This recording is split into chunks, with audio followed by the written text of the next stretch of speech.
Hoje nós teremos a nossa primeira live do nosso perfil do Instagram da Comune. É um grande prazer, assim, estar fazendo essa abertura dessa iniciativa tão legal. Estou aguardando aqui só também nosso convidado chegar. Seja muito bem-vindo, professor Glauco. Seja muito Obrigado. bem-vindo a todos que já entraram. Hoje nós estamos abrindo a nossa, vamos dizer assim, uma sessão de lives que nós iremos fazer agora no mês de julho, aqui no Instagram da Comune. Hoje nós começaremos com o tema Liberdade de Crença e Expressão e Movimento LGBT. Hoje o nosso palestrante, vamos dizer assim, é o professor Glauco Barreira. Nós pretendemos continuar essa sequência de lives durante esse mês e desde já também anunciando que todas as programações culminarão no nosso culto da Comune, nosso culto de integração. Que também, acho que até o pastor Glauco pode falar também depois, assim, quando for no final, quando tiver mais pessoas acompanhando, a gente comentar um pouco também sobre o culto da Comune. Sem muitas delongas, já temos aí 20 pessoas acompanhando e também para prezar pela pontualidade, né, assim, das pessoas que já chegaram. Queria só falar um pouco aqui, rapidamente do currículo do pastor Glauco. Ele que é mestre em Direito pela Universidade Federal do Ceará, é doutor em Sociologia, livre docente em Filosofia do Direito, doutor em Teologia pela doutor em Ministério pela Faculdade de Teologia Metodista Livre, especialista em Teologia Histórica, Dogmática, e é professor da UFC, onde atua na parte de Direitos Fundamentais, Hermenêutica Jurídica, Imaginário Jurídico e Teoria do Direito. Então é um prazer, pastor Cláudio, estar aqui com o senhor nessa live, nessa programação. Desde já quero expressar que isso é uma referência para mim. Então, para mim, esse momento é bem ímpar, do ponto de vista assim, dessa experiência como um todo. E eu queria fazer uma rápida introdução desse nosso tema que nós iremos discutir hoje, que tem uma relevância notória, a qual nós iremos aqui, por meio dessa introdução, tentar promover essa conscientização. No início desse ano, nós nos deparamos com a notícia de que um pastor de 71 anos foi preso por proferir comentários homofóbicos e ofensivos em Londres, por pregar em uma estação de metrô que Deus criou macho e fêmea, homem e mulher. Isso foi por volta do mês de abril. O que dizer, então, do confeiteiro que no primeiro semestre de 2018 precisou ir para a Suprema Corte dos Estados Unidos para garantir o seu direito a recusar fazer um bolo para um casal gay? Nós citamos também o caso da florista, que teve na última sexta-feira a sua apelação recusada pela Suprema Corte após ter sido multada no valor de $1.000 por se recusar a fazer um arranjo de flores para um casamento homossexual. No final do ano passado, aqui no Brasil, o Ministério Público Federal abriu um inquérito contra a ministra Ana Paula Valadão, ministra religiosa, por relacionar o comportamento homossexual à disseminação da AIDS. No mês passado, como uma forma de contextualizar também a relevância e a posição desse tema, a posição temporal desse tema, no mês passado nós tivemos o mês do orgulho LGBT. O mês ele foi escolhido porque em 28 de junho de 1969 houve uma revolta de gays contra policiais no bar Stonewall Inn, em Nova York. Segundo representantes da militância, foi a primeira vez conhecida que gays se sentiram unidos como comunidade para enfrentar repressões sociais. E no dia 1º de julho, uma notícia assim, recente, tanto quanto essa da florista, que foi no último dia 2, no dia 1º de julho, o Coral de Homens Gays de São Francisco publicou um vídeo intitulado Mensagem da Comunidade Gay, em que eles apresentavam uma canção que lembra facilmente um hino congregacional, na qual eles afirmam que alguns os chamam de pecadores e que o modo de vida deles não pode ser respeitado por alguns. Só que, além disso, eles afirmaram na canção que pessoas têm medo de que os filhos sejam corrompidos pela comunidade LGBT. E eles afirmam também, no mesmo contexto da canção, que essas pessoas estão certas, pois eles conseguirão, pouco a pouco, converter os filhos dos que discordam deles, e depois os filhos se voltarão contra seus pais. Após a repercussão negativa do vídeo, eles afirmaram que se tratava apenas de um humor irônico. Então esse é o contexto da nossa live de hoje. Algumas questões, portanto, eu queria desde já lançar para nossa reflexão, para o que será debatido aqui hoje. O movimento LGBT ele se confunde com todos aqueles que se identificam como gays? A crença na homossexualidade como pecado se qualifica como discurso de ódio em termos jurídicos? A remoção de publicações em redes sociais nesse contexto é legítima ou até mesmo legal? Quais são as implicações do enquadramento da chamada homofobia na lei do crime de racismo? Então, é com essa introdução que eu queria passar a palavra para o nosso professor Glauco e renovar a estima, renovar o prazer de estar aqui apresentando essa live com ele. Amém. Graças a Deus por essa oportunidade. Obrigado, Enio, aí, pela apresentação e não somente a minha apresentação, mas uma apresentação que desperta curiosidade para essa discussão, esse momento de palestra. Em primeiro lugar, eu gostaria de dizer o seguinte: nós vivemos numa civilização que conquistou um amplo respeito pela dignidade da pessoa humana e, consequentemente, pela liberdade humana, através da grande influência que o cristianismo trouxe, atravessando os séculos. Antes da chegada do cristianismo, e tirando o mundo judaico do contexto, vendo o mundo pagão, nós tínhamos uma visão hierárquica de que existiam seres humanos que tinham uma posição superior à de outros, superior não apenas do ponto de vista social, classista, mas do ponto de vista da própria natureza humana, como se houvesse uma hierarquia étnica. E esses povos pagãos, eles muitas vezes praticavam atos como deixar os filhos que não queriam criar abandonados, sacrificarem os filhos que nasciam com algum problema físico. Eles entendiam que o pai tinha poderes, inclusive, sobre a vida dos próprios filhos.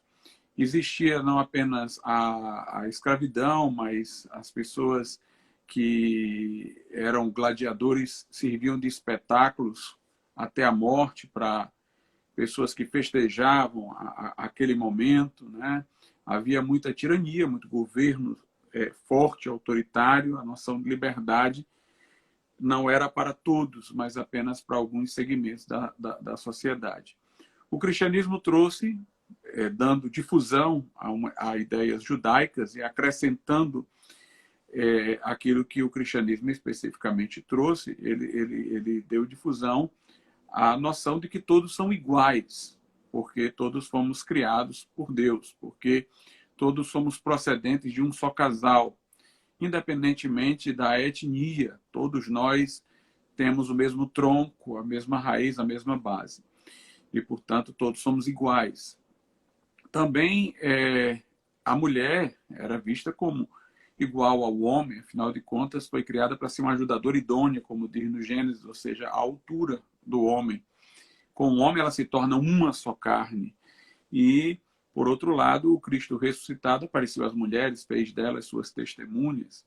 Consequentemente, visto o homem como criado à imagem e semelhança de Deus, sustentou-se a sua dignidade intrínseca, que é a fonte dos direitos fundamentais.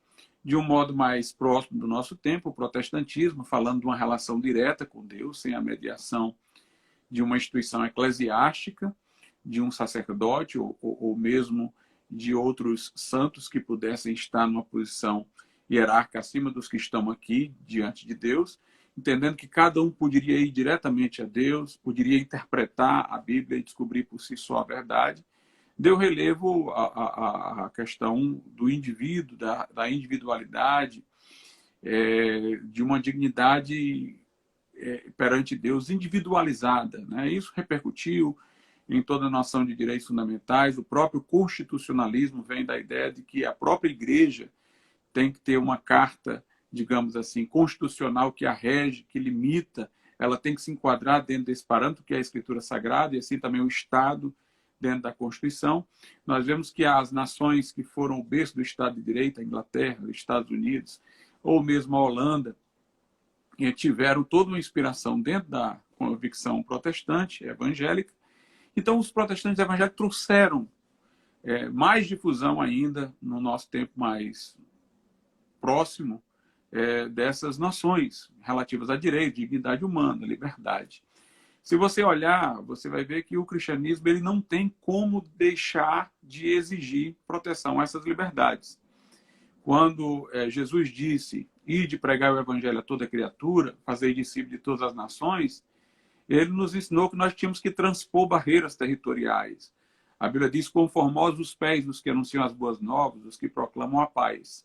Então o cristianismo tem que reivindicar a liberdade de locomoção, senão não há como cumprir esse ide de Jesus, transpor as barreiras territoriais, não tem como a gente ter essa bem-aventurança de estar indo com os pés anunciar o evangelho. Nós, portanto, pela nossa própria missão, reivindicamos a importância do direito de locomoção. Como pregamos o evangelho a toda criatura, também nós reivindicamos a liberdade de expressão.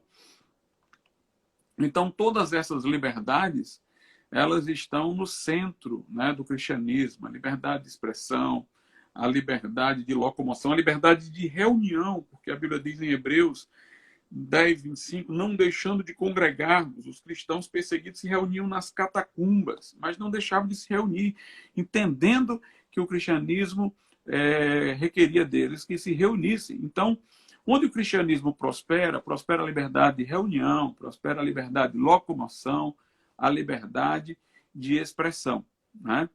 Por outro lado, dentro da nossa fé cristã, nós reconhecemos o valor do ser humano, independentemente de seus atos. Então, alguém é um transgressor, é um pecador, ele não é visto como alguém a ser odiado, mas a ser ainda mais amado. Deus amou o mundo de tal maneira que deu seu Filho unigênito para vir morrer, não porque o mundo merecia o amor de Deus, mas porque o mundo precisava de muito amor que somente Deus poderia dar.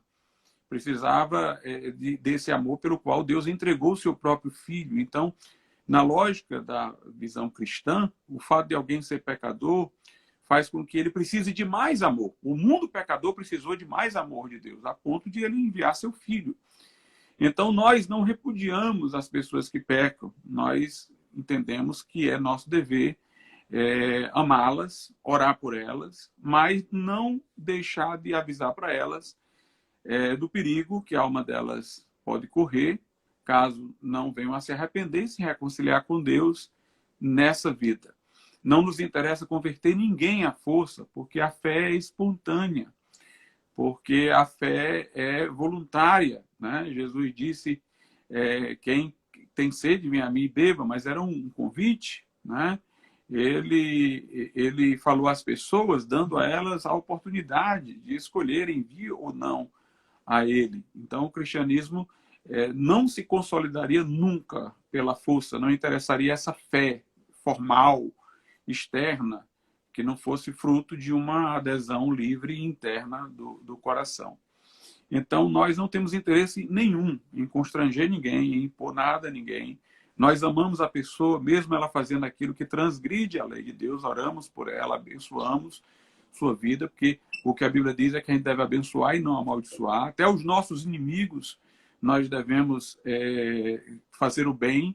Aqueles que nos fazem o mal, nós não devemos reagir, dar a outra face. Porém, como eu estou dizendo, nós não podemos deixar de dizer que o pecado é pecado, porque nossa mensagem envolve o arrependimento. Arrependei-vos e crede no Evangelho.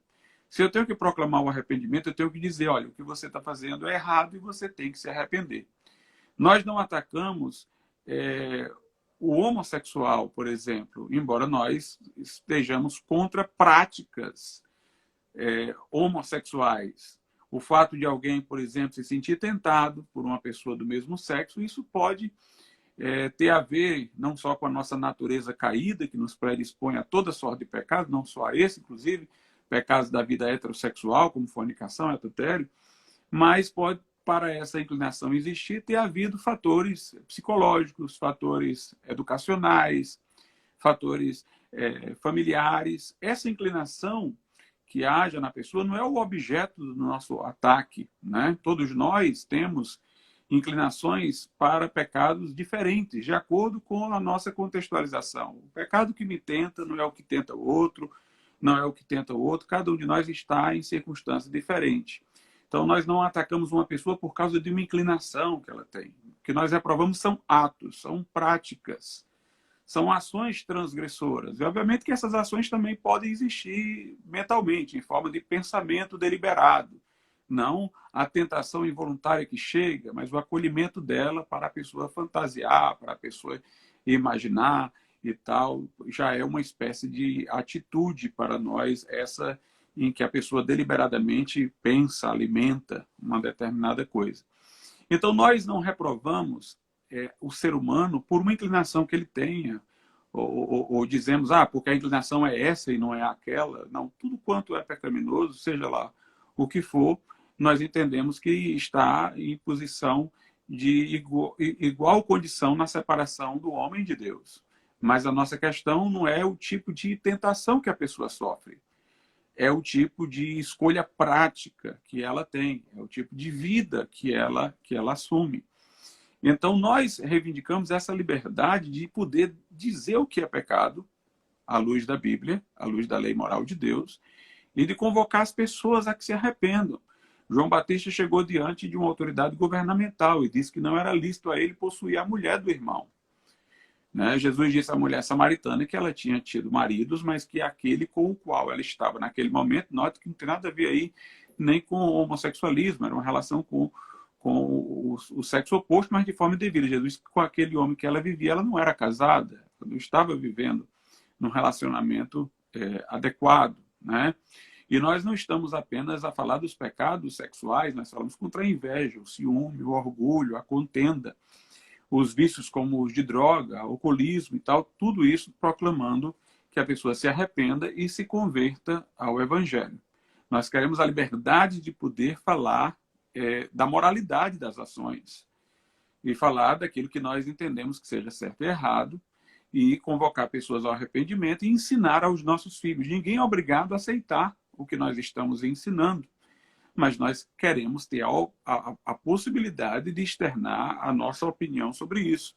Nossa Constituição diz, no artigo 5º, que é o artigo das liberdades, o seguinte, no inciso de número 4, é livre a manifestação do pensamento, sendo vedado o anonimato. No inciso 6º, por outro lado, diz é inviolável a liberdade de consciência e de crença, sendo assegurado o livre exercício dos cultos religiosos e garantida, na forma da lei, a proteção aos locais de culto e suas liturgias. Então, ao mesmo tempo que nós temos assegurado a livre manifestação de pensamento, nós temos dito que é inviolável a liberdade de consciência e de crença. Então, não adiantaria eu dizer, olha, é inviolável a liberdade de consciência e de crença se ela não se externasse pela liberdade de manifestação do pensamento, que é a expressão. Então, se eu sou livre para ter uma consciência moral, a liberdade de consciência e convicções morais, se eu sou livre para crer nisso ou crer naquilo, então eu tenho que, obviamente, ter a extensão dessa liberdade para o que é dito no inciso 4º, a liberdade de pensamento, de manifestação, melhor dizendo, de pensamento. Inclusive, no inciso 7º, diz assim, inciso 8º, ninguém será privado de direito por motivos de crença religiosa ou de convicção filosófica ou política.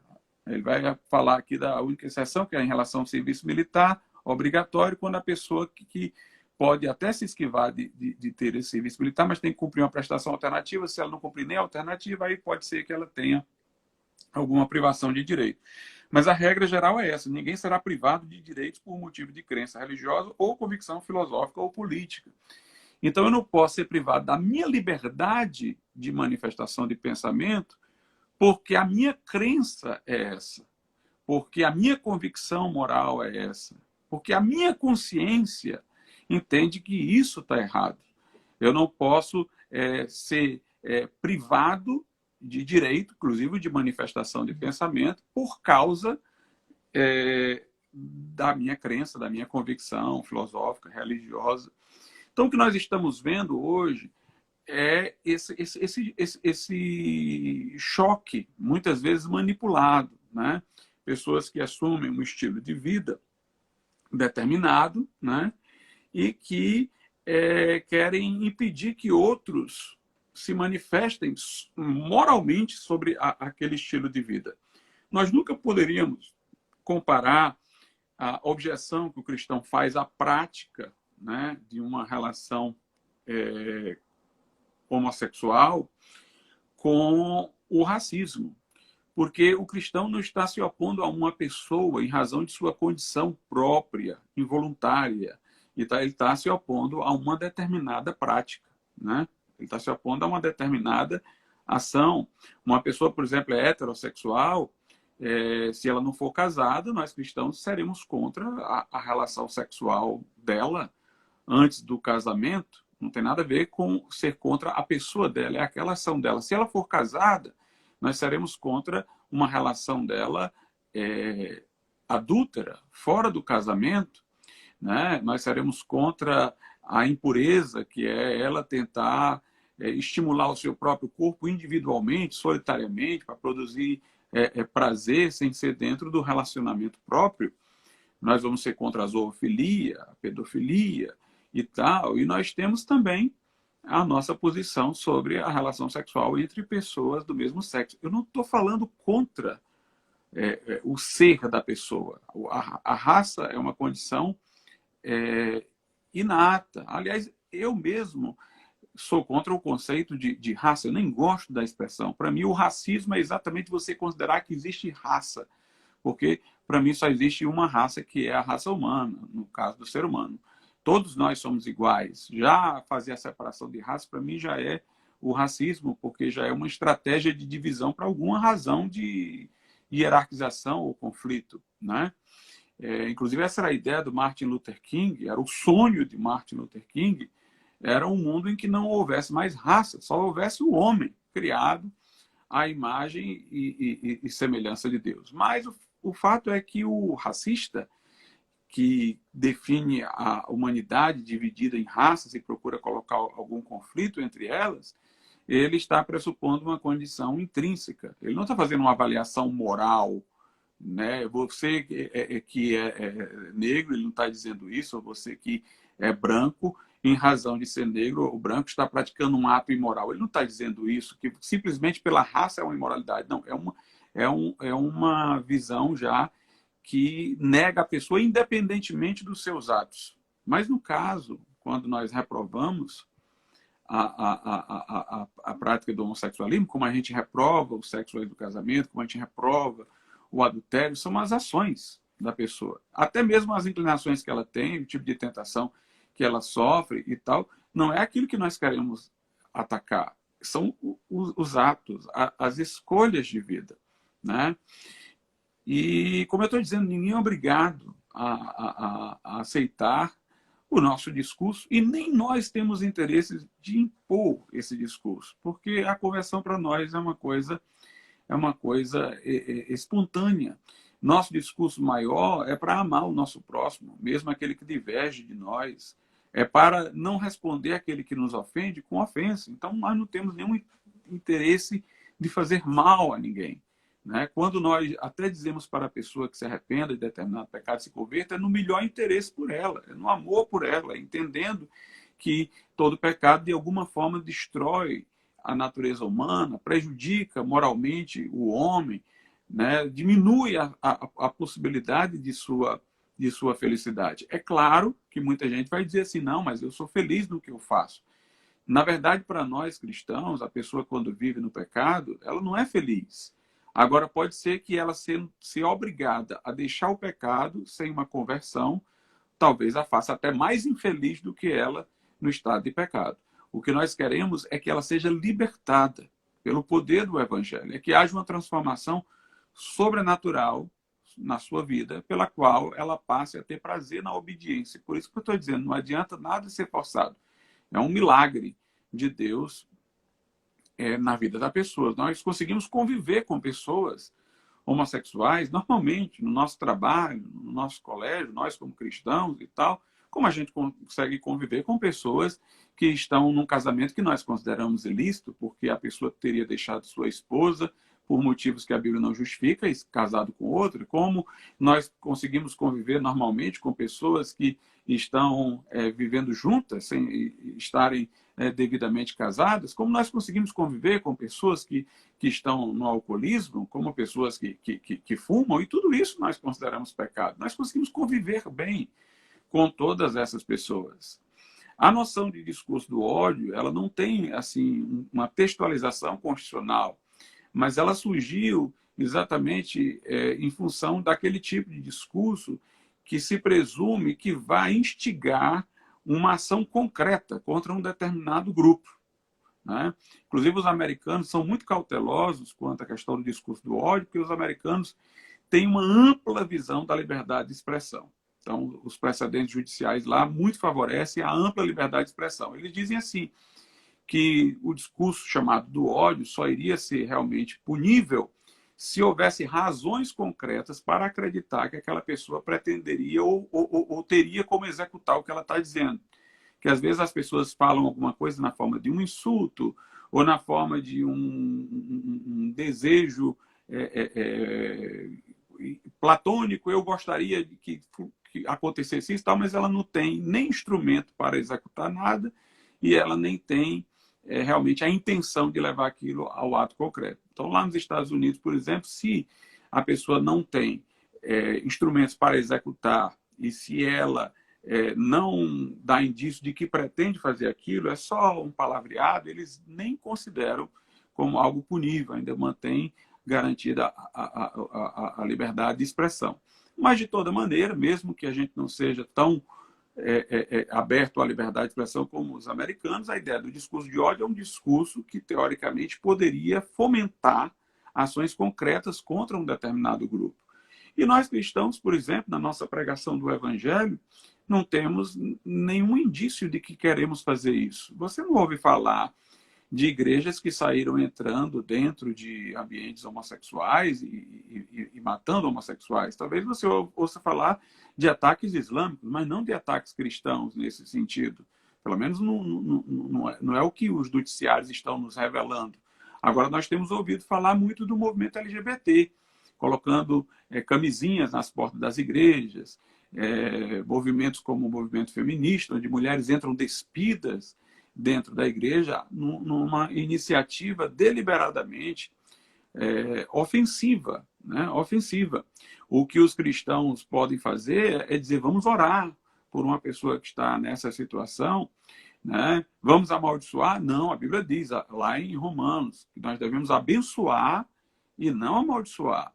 Nós devemos desejar o bem, né? Nós devemos pregar o evangelho, orar e tal pelas pessoas. É isso que nosso discurso pode incitar. É a intercessão, oração, amor, uma exposição do evangelho, né? O que no máximo poderia acontecer, a gente falando com a pessoa e dizer que aquilo ali, à luz da lei de Deus, está errado, mas que Deus oferece a ela livre perdão caso ela se arrependa e confie em Jesus Cristo. E que o pecado dela, como qualquer outro pecado, faz isso, né? Aparta o homem de Deus e faz necessitar a pessoa do arrependimento e da fé, mas que é um pecado entre outros. Talvez haja alguém que, por exemplo, tenha um orgulho que faça ele muito mais endurecido para Deus do que uma prática homossexual, né? Mas nós falamos do ponto de vista ético dessa situação. Inclusive, a decisão do Supremo, que eu não considerei boa, que criminalizou a homofobia e fez uma espécie de analogia entre a homofobia e o racismo, foi, de todo modo, uma decisão que excluiu da categoria de homofobia o discurso religioso, que considera como pecado, né, a prática da relação homossexual. A decisão foi categórica em garantir esse espaço para a liberdade religiosa. Eu não considero que foi acertada a decisão, porque existe o princípio da reserva legal. Não há crime sem lei anterior que o defina e nem pena sem prévia cominação legal. Então, à luz desse princípio que está na Constituição e atravessa o direito penal e o processo civilizatório no âmbito do direito penal, à luz desse princípio, somente o legislador poderia definir uma conduta criminosa e a sua consequência punitiva, porque, como no direito penal a pena é a privação da liberdade, é uma pena muito forte, muito intensa. O bem maior do homem é a sua liberdade. Obviamente, os dois maiores seriam a vida e a liberdade, mas a liberdade é um bem muito importante, né, no nosso Estado de Direito, é nuclear para o nosso Estado de Direito. Um bem desse não poderia ser atingido, no caso de uma pessoa ser presa, sem que aqueles que o povo elegeu, os representantes do povo, tivessem dito, através da lei, o que era a conduta criminosa e qual era a pena. Isso tem que passar pelo legislador, pelo corpo eleito, pelo parlamento, por causa da gravidade da sanção que há nessa questão, né? A gravidade da sanção que há no âmbito penal. Por outro lado, se a regra é absoluta, não há crime sem lei anterior que o define, nem pena sem prévia combinação legal. Se o Supremo criar uma exceção a isso, então ele revogou esse princípio. Porque esse não é um princípio para ser só pesado com outros, como alguns princípios são. Porque ele não tem um conteúdo valorativo, ele tem uma regra estabelecida. Na verdade, ele é impropriamente chamado de princípio. Ele é uma norma-regra, que tem hipótese e consequência. Não há crime sem lei anterior que defina, nem pena sem prévia combinação legal. A linguagem é absoluta. Se houver um crime sem lei anterior que defina, uma pena sem prévia combinação legal, pronto, esse princípio foi abalado no todo. Eu não posso mais dizer não há, porque há uma. Então, pronto, ele está revogado. Como é que o Supremo poderia revogar um preceito constitucional? Por outro lado, os chamados garantistas, como Ferraioli, que é muito influente, a partir da Itália levou seu pensamento para muitas partes, ele diz que uma conduta, para ser tipificada como crime, precisa ser bem descrita, para evitar que, por exemplo, você tenha leis que digam que os vagabundos vão ser punidos. Aí vem a pergunta, o que é um vagabundo? Então, ele diz, esse tipo de lei não pode ser levado em conta. Se você tem uma lei penal, é preciso que a hipótese para a punição não seja uma coisa vaga, tem que ser uma conduta. É fazer isso determinadamente que é punível. Então, o Supremo diz que a homofobia é como racismo. Em que circunstância? Em que condição? Qual é a ação tipificada? Qual é a segurança jurídica que eu tenho para fazer ou deixar de fazer? Né? Obviamente que essa exigência mais específica no direito penal, de uma tipificação fechada, de uma descrição exata da conduta, é exatamente para que eu saiba exatamente o que é que eu posso e o que eu não posso fazer, porque caso eu venha a me enquadrar na conduta tipificada, eu vou ter uma pena muito severa, eu vou ter a privação da liberdade, que é um bem nuclear no Estado de Direito. Então, como é que você tem apenas essa decisão que considera a homofobia como crime e não diz o que é homofobia? O que é homofobia? Se for pela lógica, então uma agressão a um travesti, por exemplo, não seria homofobia, porque homofobia seria do homossexual, porque ele faz a opção pelo sexo igual. Mas vamos supor que a pessoa esteja sendo maltratada, não porque ela é homossexual, mas porque é um travesti. É por causa que ela quer ser mulher. Isso aí não estaria enquadrado na palavra homofobia, mas as pessoas aplicam. Então, é um termo indefinido, impróprio e tudo mais. As agressões efetivas e concretas que você pode fazer a um homossexual já são puníveis, sem precisar dessa decisão do Supremo Tribunal Federal. Se alguém caluniar, injuriar, difamar, existem os crimes contra a honra. Se alguém atingir fisicamente uma pessoa, já existe a lesão corporal, o crime de lesão corporal, já existe o homicídio, né? Independentemente de a pessoa ser homossexual ou não, mesmo sendo homossexual, se matou, se alguém matou outra pessoa, porque foi homossexual, porque não foi e tal, já está tipificado aquilo ali como homicídio, lesão corporal, o homicídio, os crimes contra a honra, e agora até o crime Seria até... o de perseguição. Seria, né? até qualificado, né, professor Glauco? Porque se você matar uma pessoa só por causa desse motivo, poderia ser considerado um motivo fútil, motivo, com certeza, né, seria até né? qualificado no mesmo patamar, por exemplo, de um feminicídio, porque o homicídio qualificado, ele tem a mesma pena ali combinada para o feminicídio.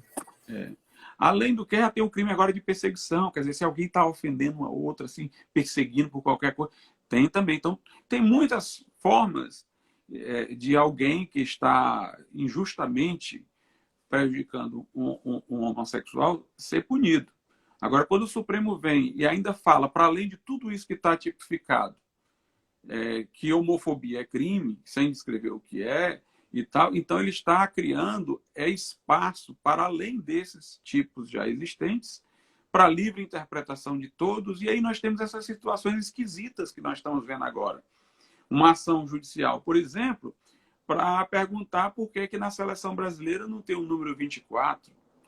É tão irrazoável isso daí que a ação se justifica pelo fato de o número 24 estar associado ao animal lá do jogo do bicho, o viado, e que está associado à conduta homossexual. Mas os homossexuais sempre, pelo menos até onde eu saiba, se sentiram ofendidos de serem chamados de viados, comparados a um animal. Então, agora, eles que não queriam ser chamados por esses termos pejorativos, ser associados à figura de um animal, acham agora que tem que ter o número 24, que está associado a um animal, o número que é 24, que é associado ao animal, no jogo do bicho, que é uma contravenção penal. Então, exatamente essa nebulosidade, essa obscuridade da decisão do Supremo gera todas essas coisas irrazoáveis, né? Irrazoáveis, sem sentido. Então, por exemplo, uma pessoa que monta uma empresa para fazer serviços relativos a um casamento e tal, essa pessoa tem uma perspectiva cristã, então, na mente dela, casamento é um casamento entre homem e mulher. Né? Na mente dela, o casamento é o casamento que está descrito até hoje no Código Civil, entre homem e mulher. Então, vem uma outra coisa, ela não quer oferecer o serviço, ora, a pessoa procure outro.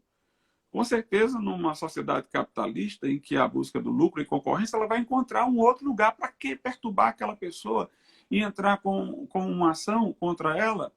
Alguém não poderia ter, por exemplo, uma limitação territorial. Eu só faço festa de casamento se for aqui em Fortaleza. Eu só faço festa de casamento se for lá em Quixadá. Ela não poderia estabelecer qualquer outra limitação de acordo com a própria proposta empresarial dela. Então, por que ela não pode? Eu faço casamento entre homem e mulher. Então, em vez de eu ver a coisa dessa maneira discriminatória, como alguns querem, ele não faz casamento entre homem e homem, ele não faz festa de casamento quando é entre homem e homem, mulher e mulher. Por que é que eu não vejo de forma mais positiva? Não, ele só faz casamento, só faz organização de celebração de casamento, de festa de casamento, se for entre homem e mulher. É a escolha dele, ele delimitou o seu campo de ação. Né? Se você, então, não vai ser atendido por aquele, ele vai para outro. Vai para outro. Não tem que ficar entrando com ação judicial para forçar. Quer dizer, no final termina sendo uma inversão, uma intolerância. Do outro lado, você tem que exigir que alguém use a camisa 24. Tem que exigir até que seja um jogador tal que vai usar a camisa 24. Que aquela pessoa, mesmo ferindo a consciência dela, mesmo se sentindo agredida na forma como ela vê o mundo, ela tem que fazer o bolo, ela tem que fazer a festa de um casamento entre pessoas do mesmo sexo. Se torna, então, uma coisa intolerante do outro lado, né? Uma intolerância ao contrário. Né? E hoje em dia nós temos ainda mais problemas, porque as pessoas querem negar o óbvio, né? Que existem dois sexos biológicos, homem e mulher, né? O XX, XY, né? que biologicamente só existem dois. Então, aí aparecem os gêneros. Se você olhar, daqui a pouco vai ficar tão difícil, porque os gêneros vêm se multiplicando de lá para cá. Né? Não é mais só o gênero masculino e feminino, onde um homem poderia assumir o gênero feminino e uma mulher o gênero masculino. Existem agora os assexuados, existem agora tem o bissexual, tem isso aqui. E multiplica-se a cada dia. Quer dizer, cada dia, quando vai se multiplicando o número de gêneros, vai se limitando, então, as nossas possibilidades de liberdade porque eu não posso falar mais disso, não posso falar mais daquilo. Cada vez vai aumentando. Imagine, daqui a pouco nós estamos sufocados. Diga aí. Pronto, nessa pesquisa prévia, eu vi que no portal IG publicou no último mês de fevereiro que já se tem um entendimento de que a sigla completa do movimento deveria ser LGBTQQICAAPF2K+. Isso significaria lésbicas, gays, bissexuais, transgêneros, queers, questionando, intersexuais, curiosos, assexuais, aliados, pansexuais, polissexuais, familiares, dois espíritos e os kinks. Então é a sigla assim completa, segundo o portal IG. Eu já vi até um caso, eu não sei como é que se chama, mas se alguém está no Google vai encontrar lá, que é um que a pessoa é heterossexual. É quando fuma maconha e fica homossexual. Quer dizer... Esse caso dos kinks são pessoas que, independente da sexualidade, têm algum comportamento sexual que difere do comum. Aí são chamados kinks, que é com K, K-I-N-K, para mostrar exatamente que qualquer diferençazinha... Pois é. Então, aí, cada dia vai ter um grupo cujo comportamento eu teria restrições de fala. Então, na medida que se multiplica, a minha liberdade vai sendo sufocada. Quer dizer, é uma coisa irrazoável, né? É claro, se alguém agride, se alguém fere, né? Se alguém ofende, é outra coisa. Existem tipificações para a punição dessas coisas, sem precisar de nenhuma ajuda do Supremo Tribunal Federal, exceto na execução da lei. Nenhuma ajuda do Poder Judiciário, exceto na execução da lei que já existe. Agora, você criar essa zona cinzenta que você não sabe sobre o que pode falar, o que não pode falar, em termos éticos, morais, aquilo que você julga que é ilógico, aquilo que você julga que é imoral, aquilo que você julga que é uma situação que não é padrão para a sua forma de educar os seus filhos, aí é complicado, né? É complicado. Então, nós temos que resguardar a liberdade de expressão das pessoas. A liberdade de expressão. Quer dizer que eu vou poder, dentro da visão de alguns, né, reprovar aquele que está praticando a fornicação, o adultério, e não posso reprovar o outro que está tendo relações homossexuais. Não seria então discriminatório, não? Porque é que eu posso falar daquele que está praticando a fornicação, daquele que está praticando o adultério? Então a relação homossexual ela é imune a qualquer apreciação ética de sexualidade, né? E eu fico até pensando, vamos supor que eu tivesse uma posição segundo a qual eu entenda que a relação homossexual só é legítima depois de um casamento, vamos supor. Aí, se eu falasse, então, antes do casamento, isso aí seria homofobia? Vamos supor que eu achasse, não, o homossexual só pode ter relação homossexual quando ele casar. Aí vamos supor, antes dele casar, ele tem relação homossexual. Aí eu reprovo porque era antes de casar. Seria homofobia isso daí também? Então, eu não posso dizer ao que tem sexo antes do casamento, normal, homem com mulher, que aquilo é fornicação, né? Se um homossexual tem um parceiro, mas aí teve relação com outro, vamos supor, só analogamente, né? Que eu aceitasse a relação homossexual da forma como a gente aceita o casamento do cristianismo. Aí ele tem uma relação com o outro, isso aí seria uma relação homossexual, entre aspas, adúltera. Eu poderia reprovar isso daí, como eu reprovo quando um homem trai a sua mulher com outra, ou a mulher trai o seu marido com outro, né? Então, se eu posso nessa circunstância, por que eu não posso de forma absoluta? Afinal de contas, por exemplo, a Igreja Católica, para um padre, reprova a relação sexual sempre, né? O padre, ele quebra os seus votos. Se ele tiver relação sexual, não importa se ele vai casar, não vai casar e tal. Para ele é uma reprovação, mesmo sendo heterossexual. A relação está reprovada para ele de maneira permanente. Então, eu vou pegar uma área da vida como a sexualidade e tirar a ética dela, não existe ética para ela, ou se eu fizer uma opção de determinada sexualidade, nessa opção não existe ética e nas outras existe ética, Na outra, existe coisas que eu posso aprovar e reprovar, e nessa está imune, está blindada, tudo pode fazer. Né? Então, tudo na vida existe ética. Existe ética na alimentação. A gente considera que uma pessoa que come demais é um glutão e é uma forma de pecado. Né? Uma pessoa que se embriaga, para nós, ela é incontinente, intemperante. Né? Uma pessoa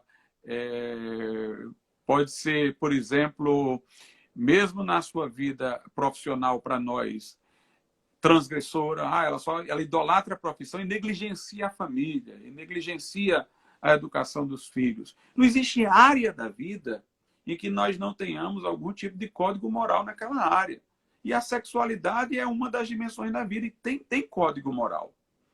Tanto tem código moral que tem gente, por exemplo, que é a favor da relação homossexual, mas é contra a pedofilia.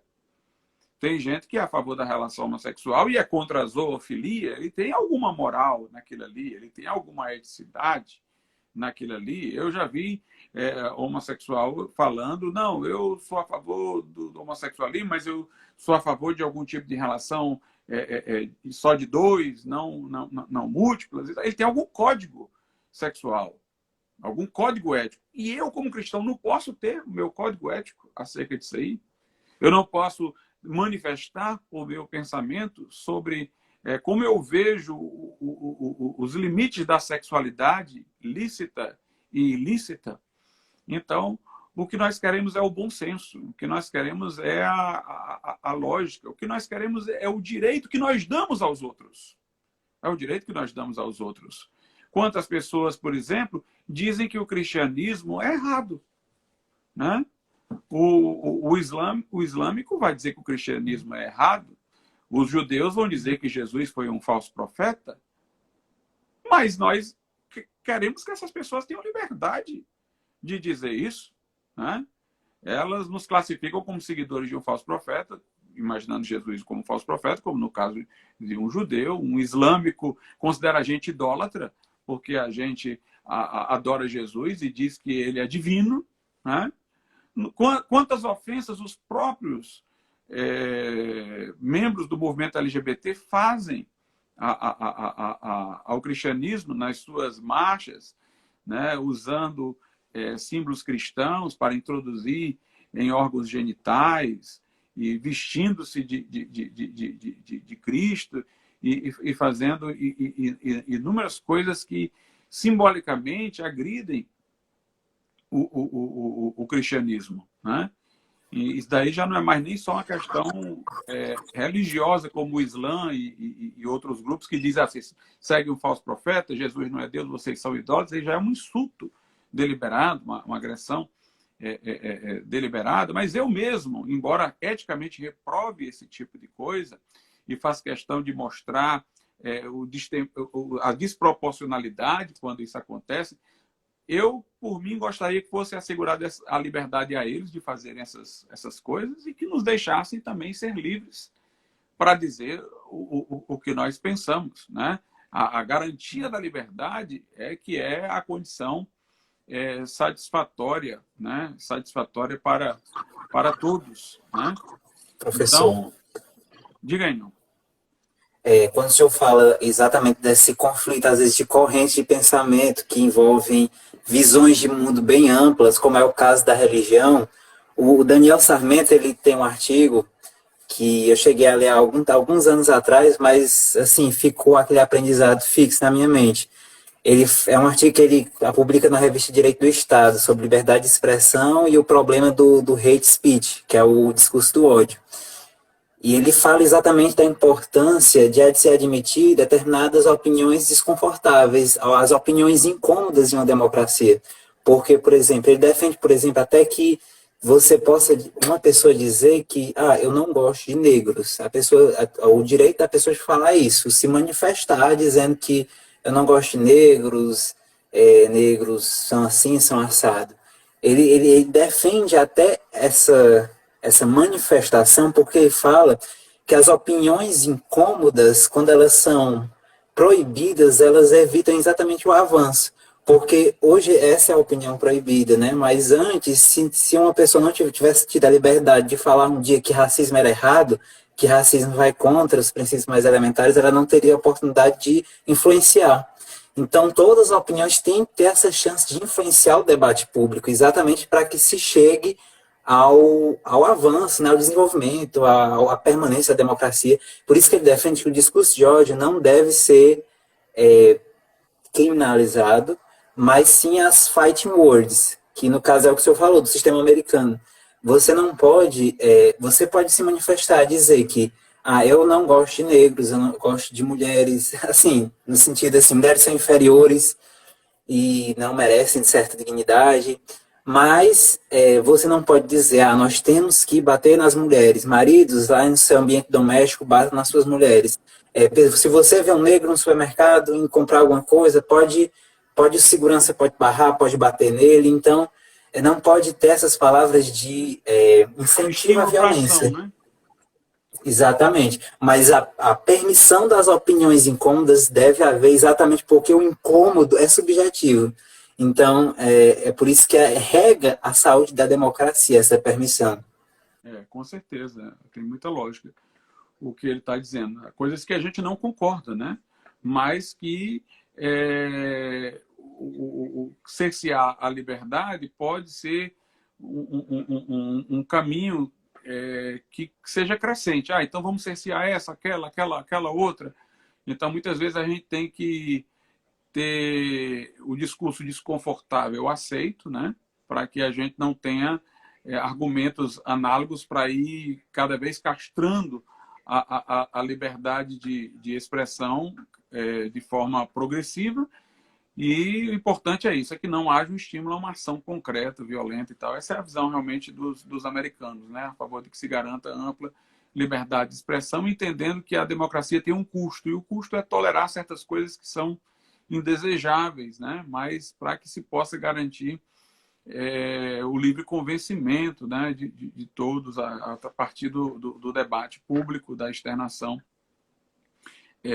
das opiniões, né, a partir da externação das opiniões.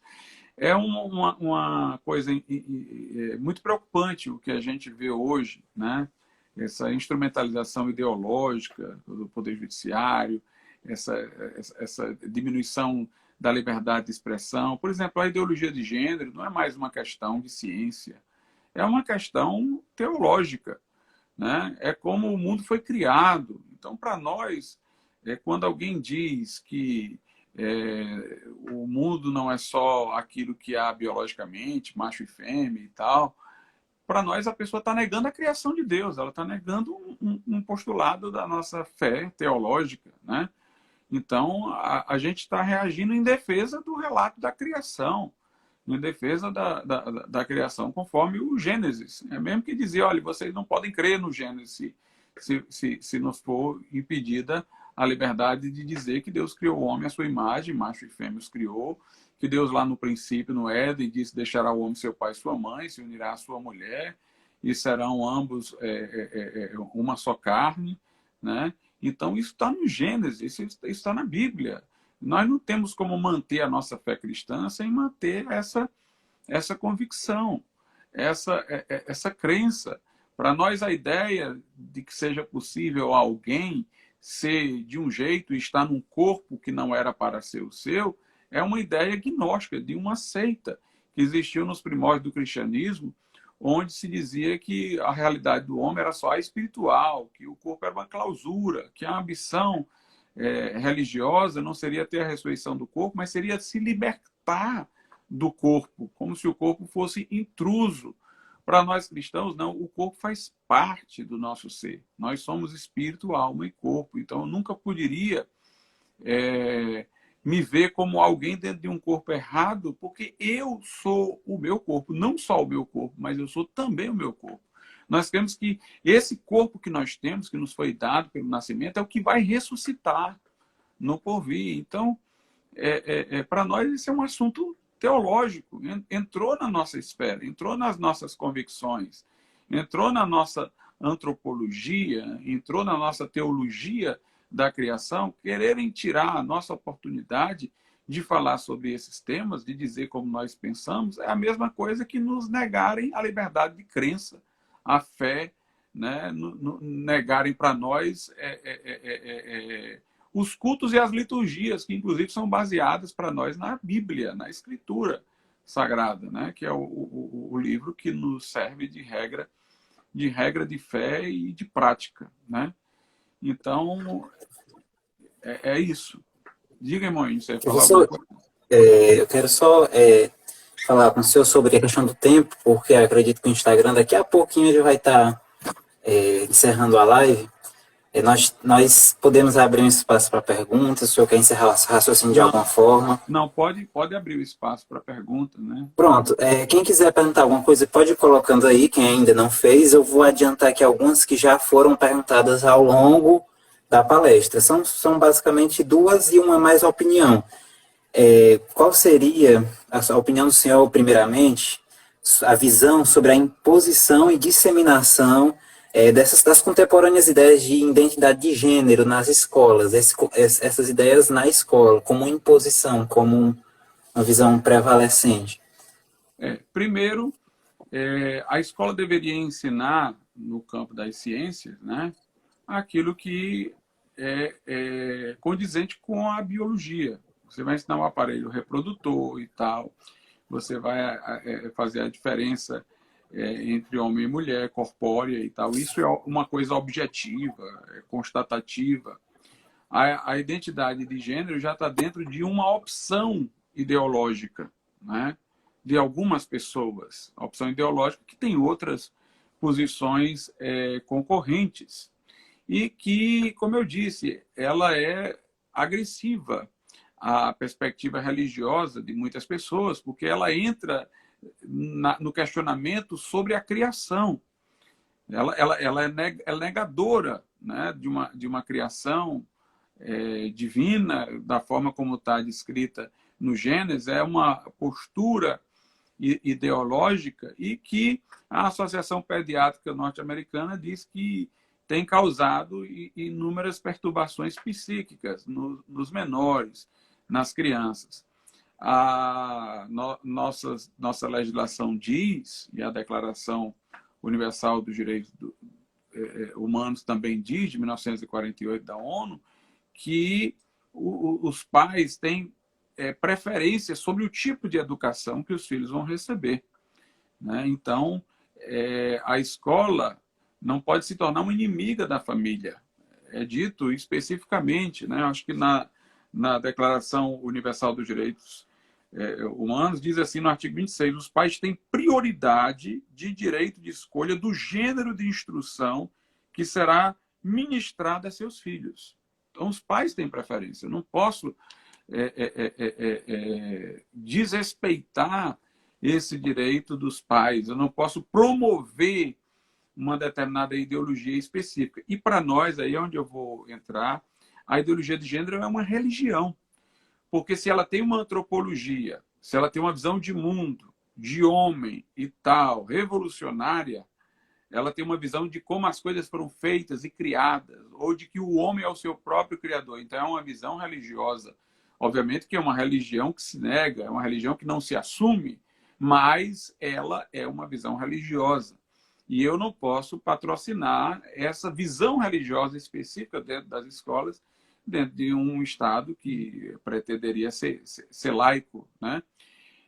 E sempre bom dizer, né, pessoal, que há uma diferença entre o movimento LGBT e os homossexuais, concretamente, né? Não confundamos o movimento com pessoas. Nós temos pessoas que são homossexuais, mas que eles querem que todo homossexual tenha o direito de ter um pai e uma mãe, de serem educados numa família tradicional e tal, como Clodovil, por exemplo, defendia, como muitos lá na França foram contra a adoção por casais homossexuais, porque diziam que queriam que todos, inclusive como eles, que eram homossexuais, tivessem o direito de serem criados pela complementaridade de um pai, uma mãe, marido, mulher e tal. Então, tem muito homossexual, por exemplo, que não quer a imposição dessas coisas, não quer a imposição de ideologia de gênero, ele faz a opção de vida homossexual, mas ele sabe que é um homem homossexual, ele não admite que um homem se redesigne como mulher. Então, eles têm opiniões variadas sobre isso daí, né? Tem homossexuais conservadores. Então, o movimento LGBT é um movimento que tem uma agenda própria e uma agenda muito invasiva de reengenharia social. Eles não querem simplesmente garantir tolerância, liberdade para os homossexuais. Eles querem reestruturar toda a sociedade a partir de um novo modelo de educação, a partir de um novo modelo de instituição, a partir de uma redefinição de família, que é a base de organização de toda a vida social. Eles querem fazer toda uma nova sociedade a partir de uma determinada agenda transformadora. Então, isso daí não tem nada a ver com a liberdade, o direito e tal do homossexual. Aí já é uma postura ideológica que nem todos os homossexuais concordam, né? Tenho aqui mais duas perguntas. Uma pessoa perguntou, não sei se encaixaria um pouco no contexto, de certa forma sim, mas perguntou para o senhor falar um pouco do que seria a objeção de consciência no contexto da liberdade religiosa. Poderia ser algum exemplo e tal. Aí eu queria adiantar também outra pergunta, de certa forma relacionada, perguntar a opinião do senhor acerca por que a moral cristã incomoda, assim, foi uma pergunta que foi feita. E acho que essa terceira também, de certa forma, se encaixa, senão eu posso repetir depois. É errado afirmar que a homossexualidade é antinatural? Assim, de que forma isso pode ser encaixado como alguma atitude antiética, ilegal? É errado, assim, eu acredito nesse sentido. Em primeiro lugar, deixa eu ver qual foi a primeira pergunta, sobre a objeção de consciência. A objeção de consciência seria quando um cristão, uma pessoa religiosa, ela reivindica que não lhe seja imposto praticar determinado ato, né, porque aquilo ali fere a consciência moral dela. Então, por exemplo, um médico poderia reivindicar que não se lhe impusesse praticar aborto, porque ele considera um crime contra a vida, um pecado grave, né, contra a vida de outro ser humano, no caso do bebê. Um juiz de paz, um juiz que fosse celebrar casamentos, poderia, digamos assim, invocar a objeção de consciência para não celebrar um casamento entre pessoas do mesmo sexo, alegando que aquilo ali fere a consciência moral dele, porque ele é um cristão e tal. Isso seria a questão da objeção de consciência. Qual seria a outra pergunta, irmão Enio? Pronto, assim, uma pessoa fez uma pergunta, por que a moral cristã incomoda? E a outra perguntou, é errado afirmar que a homossexualidade é antinatural? Mas pode responder a primeira, depois eu repito. Pronto. A questão da moral cristã, né, ela incomoda porque a moral cristã, principalmente nessa área sexual e da família, ela diz respeito à base da sociedade. A maneira como você concebe o casamento, a família, né, vai determinar a estrutura psíquica das pessoas, vai determinar todo o processo de socialização e tudo mais. Então, para muitas pessoas que querem ter a oportunidade de refazer a sociedade de outro jeito, né, demolir é o primeiro passo. Elas nem sabem exatamente o que é que elas querem fazer em seguida. É um experimento, mas elas querem derrubar para elas terem a oportunidade de influenciar esse novo modelo de sociedade. Então, a moral cristã, às vezes, é um obstáculo, né, para elas. Elas querem dizimar. Se você, de repente, não tem mais um conceito fixo, mais fluido de família, de casamento, até do que seja homem, do que seja mulher e tal, você quebra todos esses conceitos que têm uma certa obviedade para todos nós. Então, ao derrubar esse conceito, a sociedade fica fluida para todas as outras coisas, né? Então, aqueles que querem ser planejadores, manipuladores de uma nova sociedade, eles veem a moralidade cristã como sendo um obstáculo, né? Em relação à questão do homossexualismo ou da homossexualidade, a questão de ser ou não antinatural, primeiro, nós não estamos falando de ser ilegal, né? A pessoa escolhe o tipo de vida sexual que ela quer ter entre adultos, que são pessoas que podem dar o seu livre consentimento, elas vão optar pela vida que quiserem. A legislação, obviamente, não vai impedi-las quanto a isso, né? Nós estaremos aqui apenas dando a nossa opinião cristã, a opinião como cristãos, né? Nossa opinião como cristãos é que o homem foi criado para ter um relacionamento sexual contínuo e tal com a mulher, né? Deixará o homem seu pai e sua mãe, se unirá à sua mulher e serão ambos uma carne. Inclusive, essa união, ela se manifesta, digamos assim, bem bela na Bíblia, né? Não é apenas uma questão para nós de moralidade, mas até de beleza, porque há uma diversidade, homem e mulher, né? Tanta gente hoje fala em diversidade, pois está aí a nossa boa diversidade, né? Um homem e mulher, complementaridade, na diversidade eles se complementam, e fecundidade, porque eles geram filho. É uma união que é tão rica que se multiplica naturalmente, sem intervenção de nada de fora. Então, eu diria assim, o nosso corpo anatomicamente ele está projetado para a relação sexual entre homem e mulher, né? A nossa fecundidade, digamos assim, natural, só se aplica à relação entre homem e mulher, né? E os psicólogos costumam dizer que o filho, quando nasce, ele se sente uma espécie de extensão da mãe, tem toda aquela relação de dependência com a mãe, ele rompe com isso para se emancipar, o próprio Freud disse isso, através da presença do homem, né? Do pai, né? Então, isso daí são elementos que já dão para a pessoa tirar uma conclusão sobre esse assunto. Pronto, então a gente pode ir para a nossa última pergunta.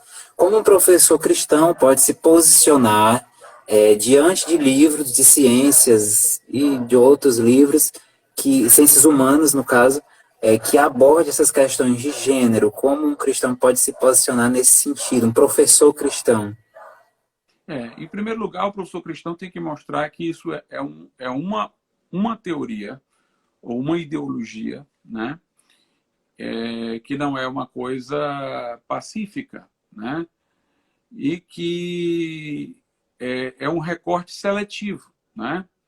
Porque há pessoas, por exemplo, que em vez de sendo homens se designarem mulheres, sendo mulheres se designarem homens, elas se designam como personagens, né? Então nós temos, por exemplo, aquele cidadão que é o Henri Cristo, que ele se designa como sendo Jesus Cristo, né? Nós temos na Bíblia Nabucodonosor, que por um tempo julgou que era um animal, pensou que era um animal, ficou vivendo até entre os animais como se ele fosse um animal. Nós temos pessoas aí que fazem cirurgias em si mesmas para parecerem um lagarto, para parecerem uma figura de revistinha em quadrinhos, para parecerem, como é que se diz, um ET, né? Nós temos agora pessoas aí que pensam que são dragões, fazem cirurgias, que pensam que são crianças, né? Querem voltar a ser bebês, engateando, cidadão adulto, lá de bico e tal, mas acha que se sente uma criança. Então, por que que essas outras coisas que não envolvem a sexualidade são tidas como patológicas e quando a pessoa se redesigna dentro da sexualidade, aquilo ali não é patológico, é normal, aquilo ali deve ser promovido ou naturalizado, ou aceito. Então, o professor cristão ele tem que primeiro mostrar que aquilo ali é uma posição ideológica, entre outras, não é uma ciência constatativa.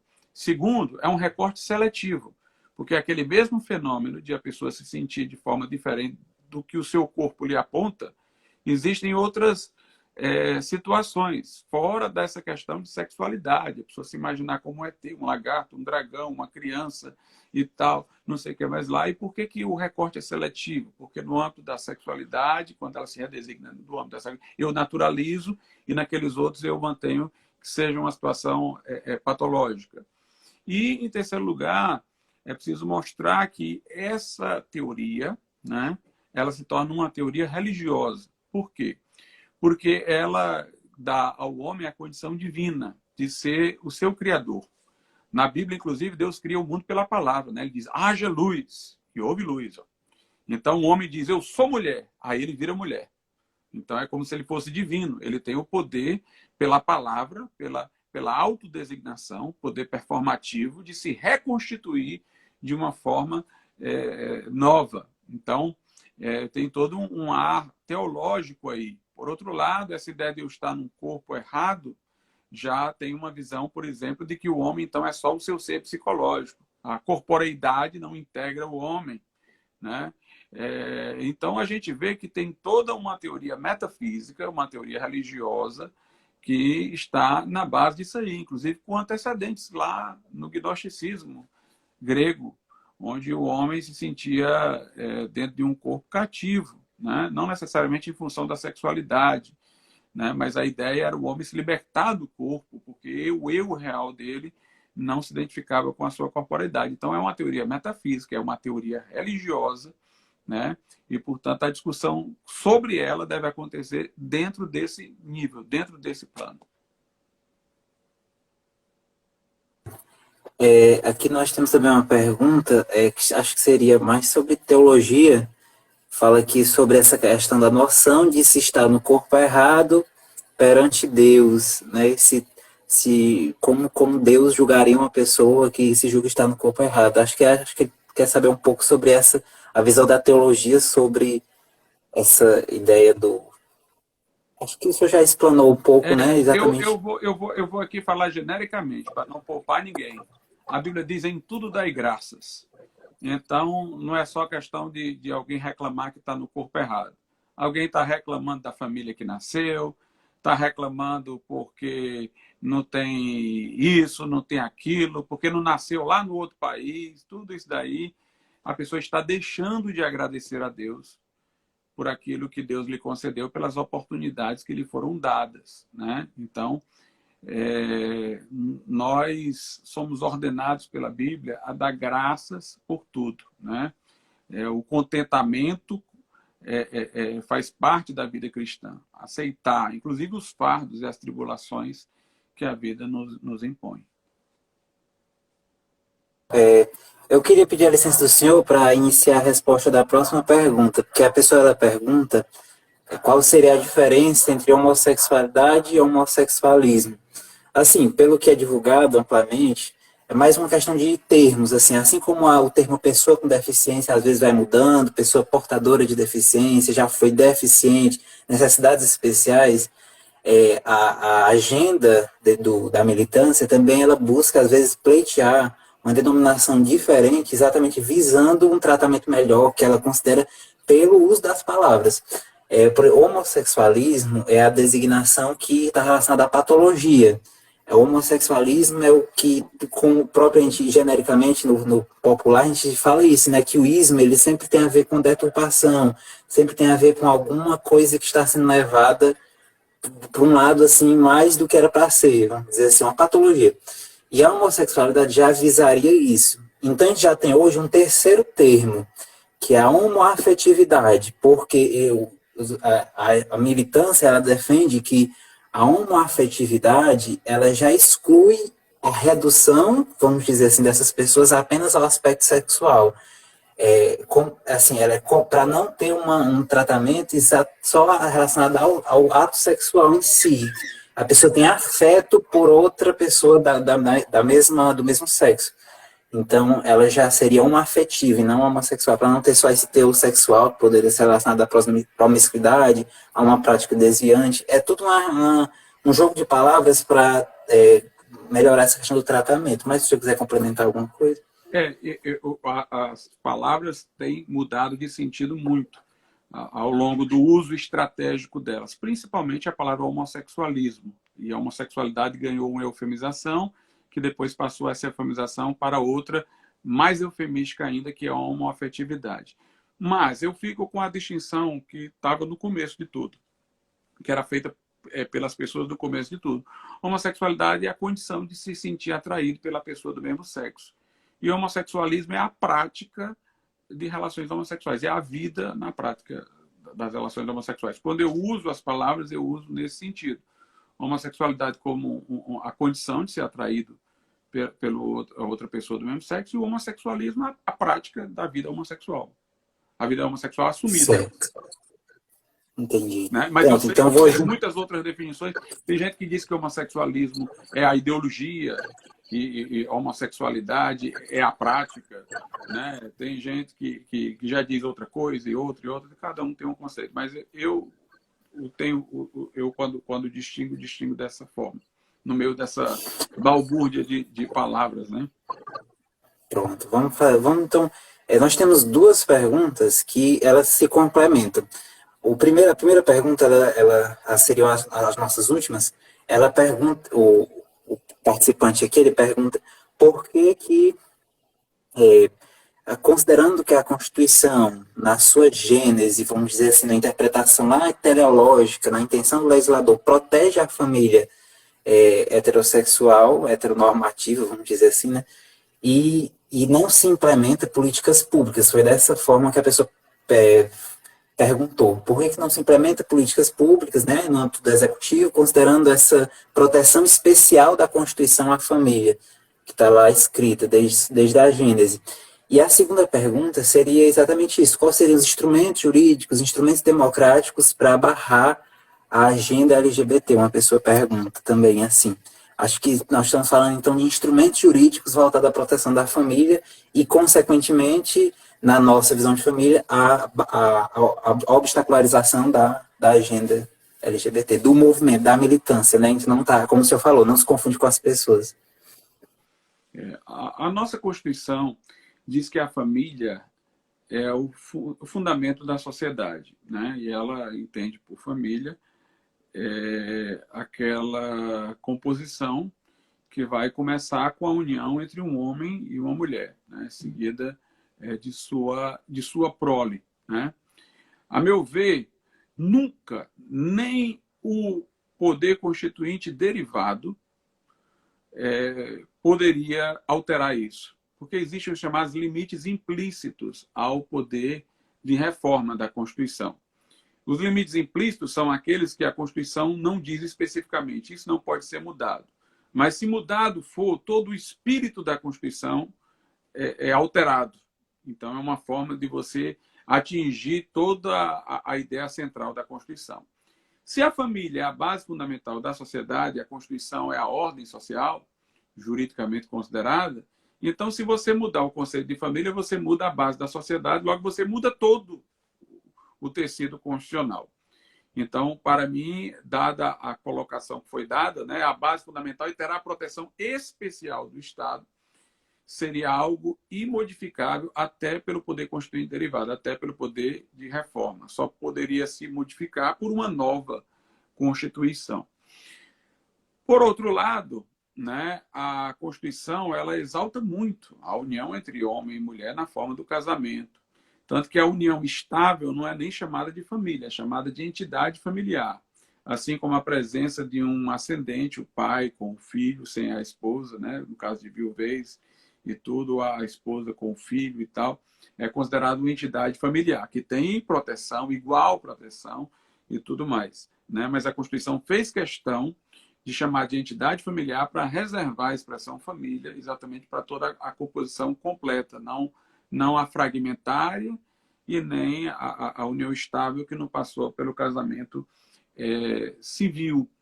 E a Constituição diz que a união estável deve ser protegida tendo em vista a sua conversão em casamento. Então, isso dá a entender que o Constituinte não queria que as pessoas ficassem em permanente união estável. Ele queria que elas viessem a casar.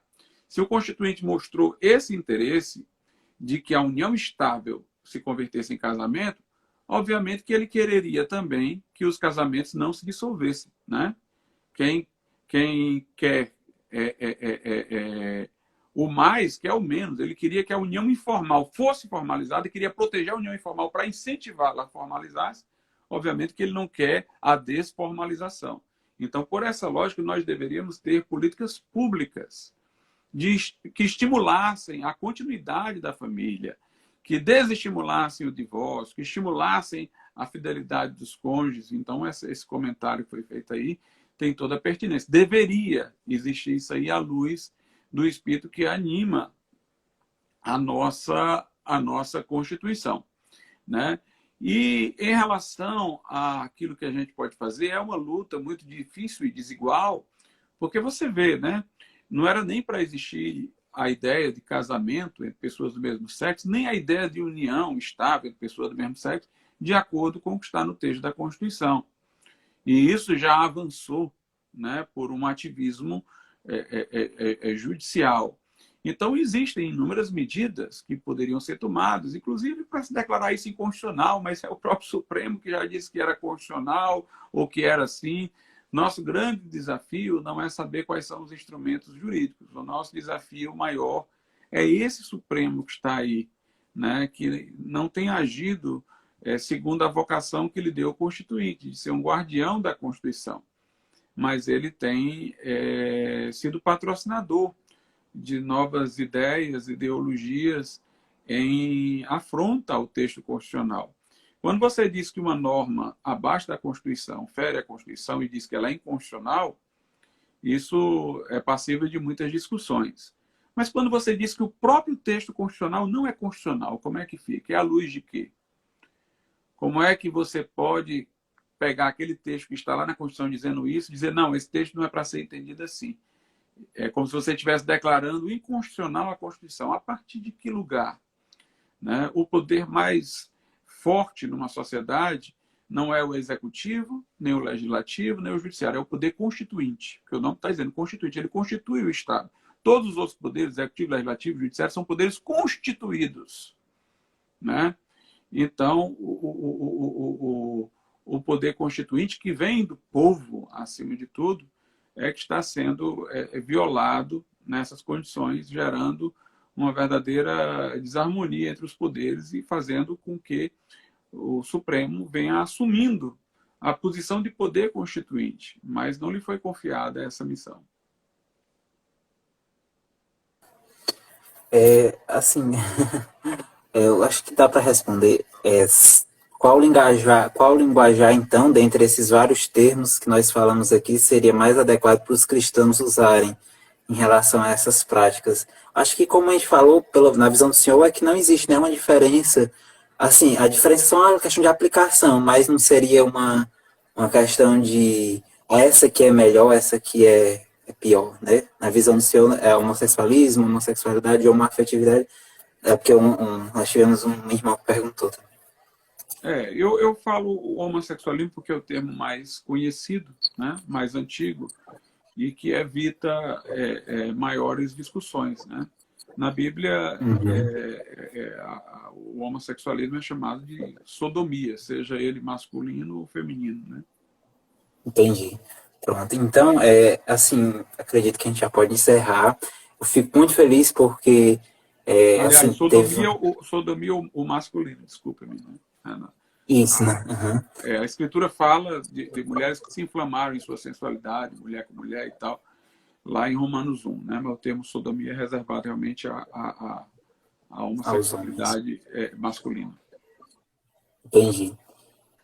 Como eu ia dizer, né, é um prazer assim, ter essa quantidade de pessoas assim, mostrando uma estabilidade na nossa quantidade de ouvintes. Então, é gratificante para a gente, de alguma forma, ter primeiramente o pastor Glauco aqui, nos enriquecendo com essas explanações, ter esse número de pessoas tendo a oportunidade de ouvi-las e refletir sobre elas, e dali para frente também poderem se aprofundar um pouco mais. E eu acredito que é isso. Pastor Glauco, tem alguma consideração final? Não, eu espero que tenha só ficado claro para todos, né, que o nosso amor pelo homossexual, como pelo alcoólatra, como pelo que está em relações sexuais antes do casamento, aquele que pratica a masturbação, o adúltero, o invejoso, o orgulhoso e tal. Nosso amor por todas essas pessoas é incondicional. E nós reconhecemos dentro de nós todas essas coisas, muitas vezes distribuídas diferentemente entre nós, como tentações. E não nas mesmas coisas, mas todos nós, mesmo como cristãos, estamos sempre em alguma coisa transgredindo. Nós somos sempre devedores. Como diz a oração do Pai Nosso, estamos sempre dizendo a Deus, perdoa as nossas dívidas. E exatamente como pessoas que não são perfeitas e também caem, também precisam pedir perdão a Deus, todos nós precisamos, eu preciso, o N precisa, todos nós precisamos. Né?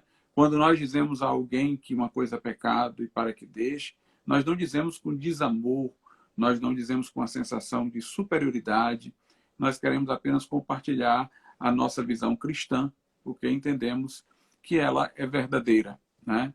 Mas nós também temos as nossas fragilidades, as nossas fraquezas, estamos crescendo, estamos buscando ao Senhor, desejamos a perfeição, queremos a santidade, amamos a palavra de Deus e preferimos nos acusar do que acusar a lei de Deus, né?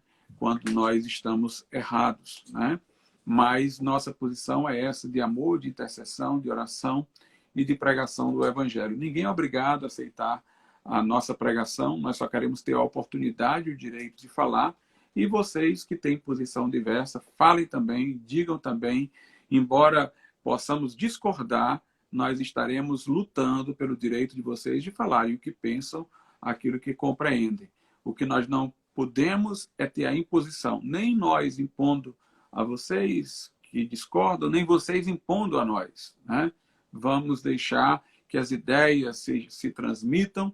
Há coisas que eu posso resistir hoje e aceitar amanhã, há coisas que você pode resistir hoje e aceitar amanhã, mas nós não teremos essas possibilidades se as ideias não estiverem livres para aparecer, para convencer, para serem debatidas. Então, que Deus abençoe. E lembrando o culto da Comune, né? Dia 31 de julho, lá na Rua Nogueira Scioli, 2195, na Capela Moriá, às 19 horas.